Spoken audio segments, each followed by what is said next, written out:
Now, the fifth reason that I would like you to read the book of Job is because I think there are plenty of relationships being highlighted in the book.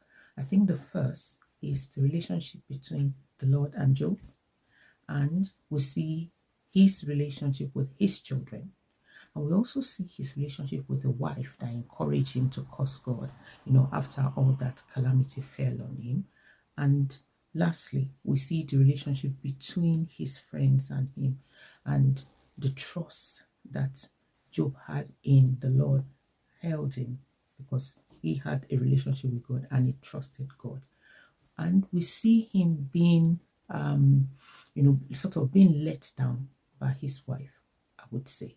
Also by his friends, because they came to sympathize or empathize with him, but would not, allow him to bear his, to just be there and commensurate with him, because we have several cases in in their conversation where Job would say to them, if you don't have anything good to say, then let me not speak. I should find that verse and read it. So I'm reading from Job chapter 16, verse 1. I start from verse 1. It says, I have heard many such things.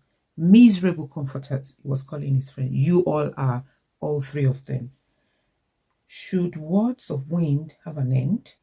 And then somewhere he then said, I think it's in verse 5, it says, verse 4, it says, I also will speak as you do. In other words, he knows as much as they do. If your soul were in my soul's place, listen to this, I could heap up words against you and shake my hands at you, which is what they were doing actually, not in reality, but in their attitude. Now, hear what Job said. But I would strengthen you with my mouth, and the comfort of my lips would relieve your grief.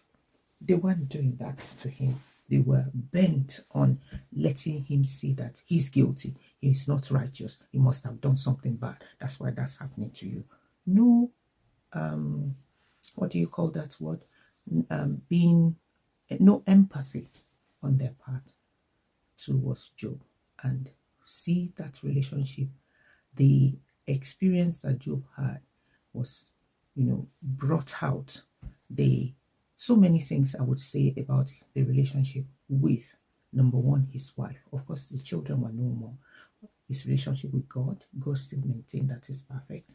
And his relationship with his friends, And so that is another reason why I would like you to read the book of Job, because you see a lot of it and the dynamics of the relationship there. And it just even reads like a good story. Forget about the fact that you're reading it as you're reading the Bible, but it's a good story to read.